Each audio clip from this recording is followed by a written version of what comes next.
like to introduce Marcia Schaefer, and she is the wife of Robert Dean, as well as a writer and professional. What would you call yourself? I'm actually an MBA business consultant, but I work in dual worlds because I also use my psychic abilities as well as my business expertise to help clients.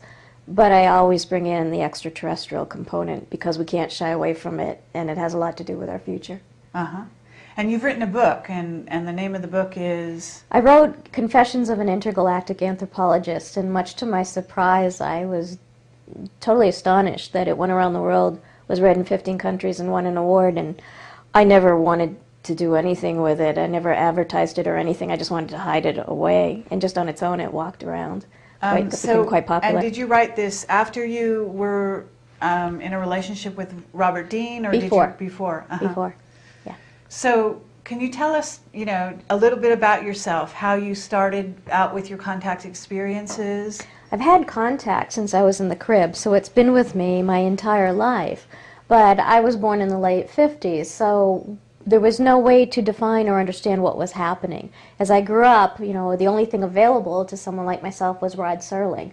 And the night, Twilight Zone, Outer Limits, and trying to figure out how could this possibly be happening to me when society says it doesn't even exist, it's not real. It was very difficult for me to reconcile and even interpret all of my experiences that I had. So what I did is I just put it away into a box and just kept it there and went forward living as much of a normal life as possible until decades later I was able to take it out and put it in context and not only admit to myself what had been going on, but begin to look at it with totally new eyes and totally new understanding. So, my understanding is that your sort of contact experiences were conscious, fully conscious. They're fully conscious, and that's one of the things I like to get across to people, because as we go forward and look at the extraterrestrial reality, a lot of the information that is seeping into society is based on people who have researched it or people who have interviewed someone who's been abducted, quote unquote. But it's very different than what we have available to us as information.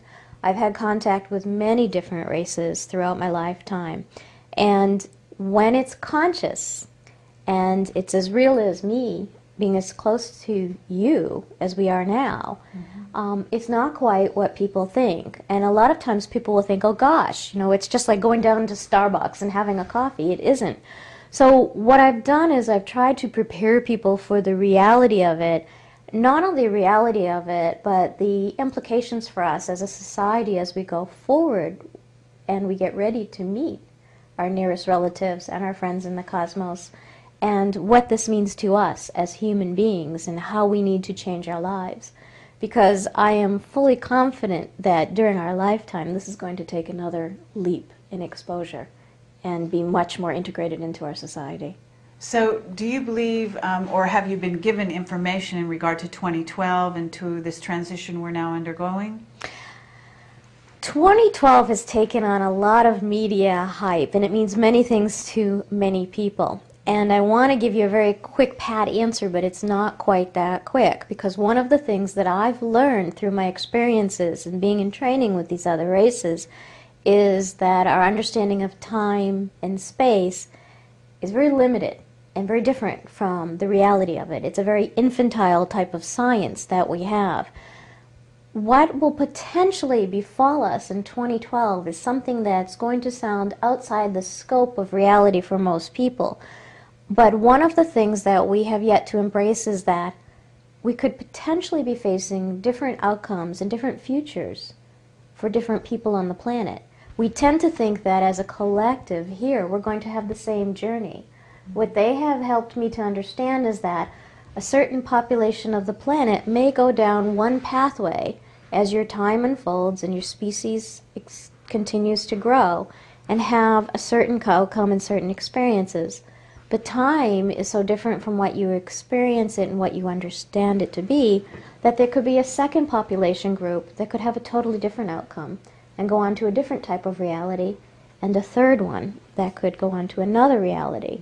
So it's very different from people saying, oh, 2012. And I get asked about this a lot based on what I do. What I try to remind people is that no matter what happens to us, you're here along for the ride. And so it's important to make the most of today and make a difference in your life and in someone else's life too. Because, well, you and I may not be doing this, but there are groups of people who are thinking, major cataclysm, head for the hills, how do I prepare? Listen, you've been born, lived, and died before, and you're going to do it again. So why live for death? Live for life. So 2012, I do believe too, is going to be a new beginning. But I think that there are some people who may go and face some catastrophic environmental types of situations as is predicted. I think there are other people who just may go on and the society will advance as a more technologically oriented species. And there may be another pathway yet for others too. I think by that time, following up on some of what we were talking about earlier, is that ideally, hopefully, we will have some revelation as to our real place in the cosmos by then. There are usually 3 steps that are undertaken when a planet starts to undergo disclosure, that they're not the only race in a large, large field of life. And we've undergone one already. There's three steps that are usually taken. Is that the first one is that there are other worlds out there when a planet has been isolated. And as you've seen over the past few years, there's been scientific revelations of, oh my goodness, look at this. There are other solar systems, there are other planets just like Earth. There's quite a bit out there. The second phase, and when the second phase comes, you will know you're very close to revelation. The second phase that usually happens during an indoctrination period is that there will be evidence of a prior civilization on another planet that no longer exists.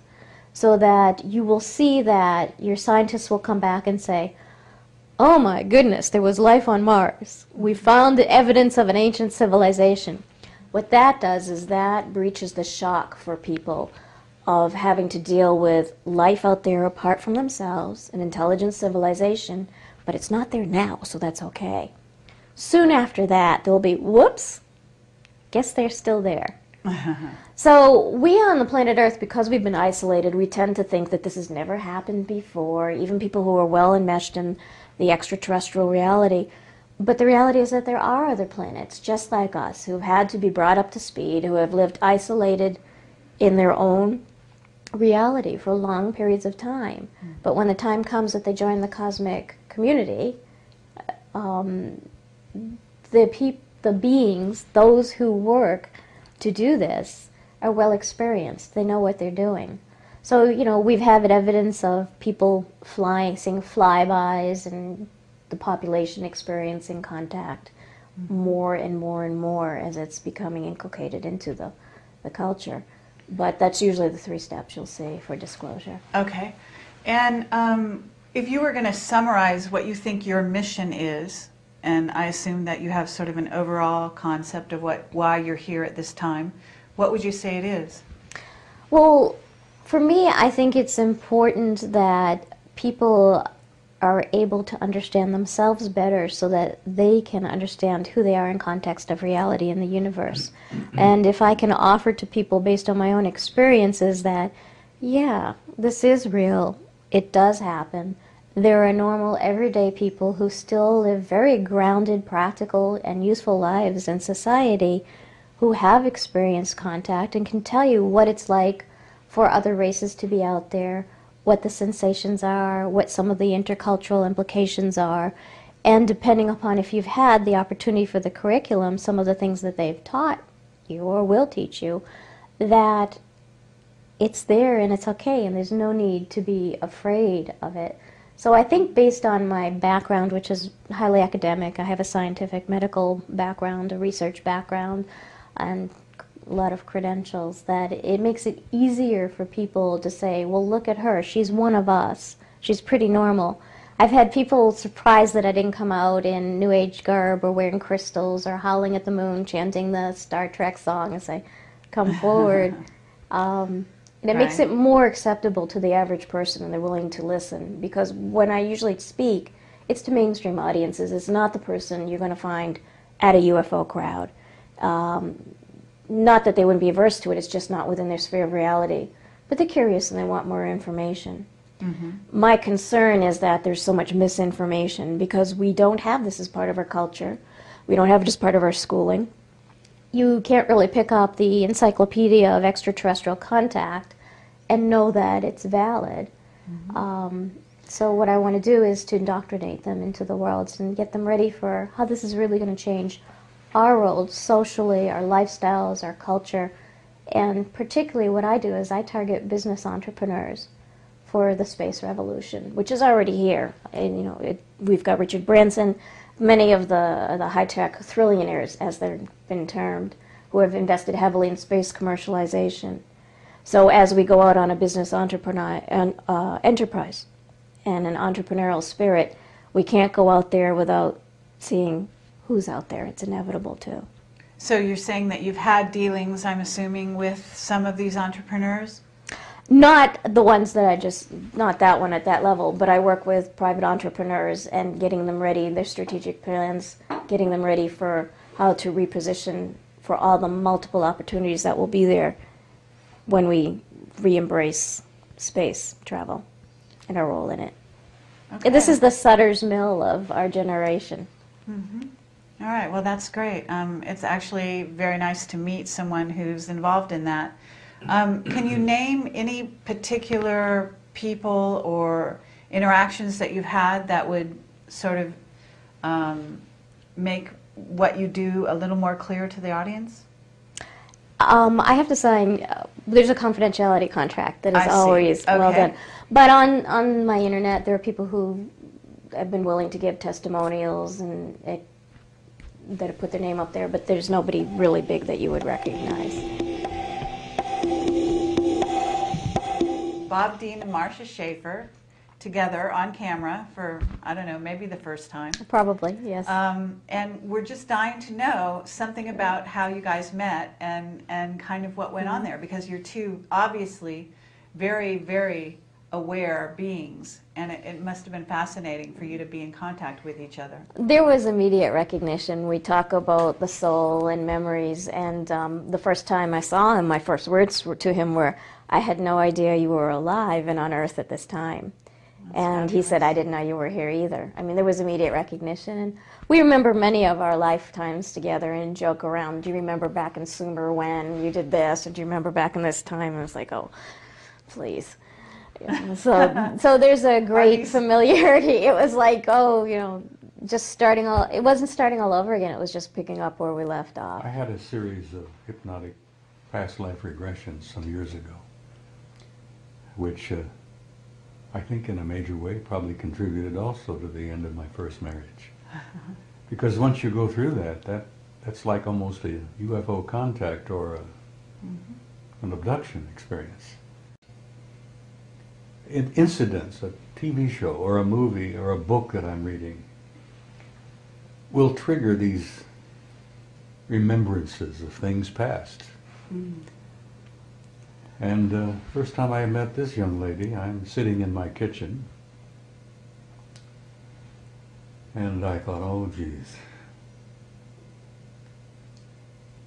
I had recognized her. Now, I don't know Okay, that's enough about that. No, I'm serious. I recognized her from another time and another place. Yeah. Oh, he was a dear old friend. One of the things that's really intriguing is during the course of my experience with extraterrestrial reality, when I was very young, one of the first things that they had to make sure I understood was that we are an eternal soul. So what they did was they began to take me to see my other lifetimes, which was quite shocking. I saw myself as a slave in ancient Egypt. I saw myself as a young initiate and being eviscerated when the king's soldiers came, the pharaoh's soldiers actually at that time, came in and took us, being walking down a pathway in Africa and being eaten by a leopard. But what it did is it allowed me to know that, hey, I'm still here. I'm still here, and in a different form. So it's very important for us to understand life as an ever-going, continuous cycle. And what it does is it allows you to live life without fear. Because you cannot live life if you fear death. You just can't embrace it and take your opportunities. And when something stares you in the face, if you're afraid, you won't step up to the plate. So it's intriguing that from the extraterrestrial perspective, and those who came and worked with me so that I would understand things later as I grew up, that was one of their first priorities, was to do that. And what I was left with, intriguingly, is now I can look at someone immediately. Not only do I have total recall of my own other lifetimes, but I can look at someone immediately in a picture or in reality, and I can see all their other journeys that have impact on this one, and tie it all together for them as to why they're here now. So that must really help you in your work. Tremendously, tremendously. Because it gets right down to the soul issue of what's it all really about. Everything else is just extraneous, but what are you learning from the situation, or what have you still to learn from a leftover situation? You know, what matters is who we are here and what we're doing now, and people can get really caught up in, I call them other lifetimes because they're not really past. There really isn't a past, present, and future. It all goes on in different levels simultaneously. But the fact of the matter is that some of these other lifetimes have tremendous bearing on who we are now and what we're doing, and everything that happens professionally and personally. People to grasp that at this moment, in this time and place, that you are the sum total of everything you've ever experienced, every life you've ever lived, all the good and all the bad, going all the way back to the beginning, whatever the beginning was. But at this moment, you are a sum total of all of that. And that you learn that there is a cosmic law known as karma. And that what you sow, you reap. And it's not a punishment, it's not, sending you to jail, or you're going to give you a rotten life because you were a rotten person in another time. It's the cosmic law of karma is real. And if people could grasp that they are the source of everything in their own lives.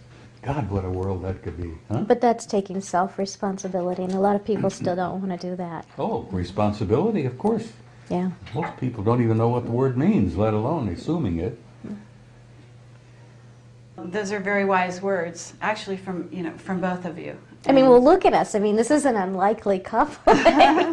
No, But what the we word, see the is- word is weird, you know? But what we see in each other is the soul. These are Sure. body bags. These are just temporary issues.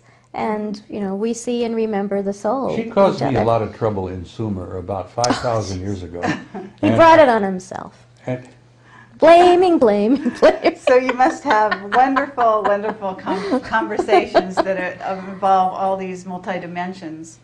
We do. I always say this would be the ultimate reality show if there were ever cameras recording us in our home. The Osbournes would have nothing on us. I don't come often. I really am a coward when it comes to incarnating on a planet Earth.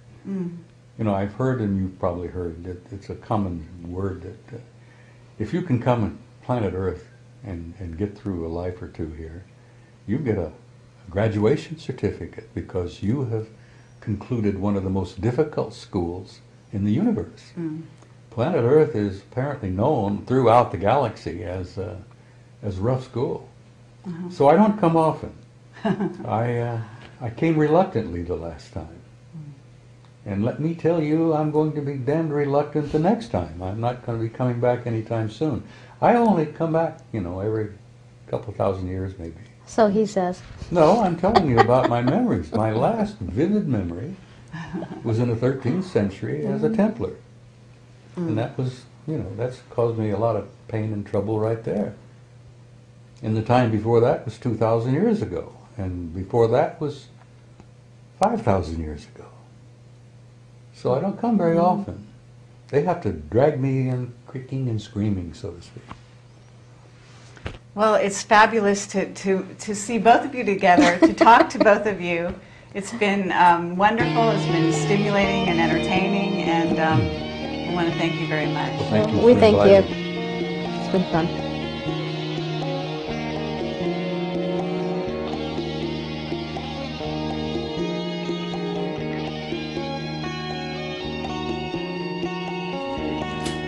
fighting. Like, Okay. So, I don't know. I can just pick it up. But you need to label it. It's like we're watching ourselves. No, but we might as well be. It's like we're watching us. Yeah. Okay.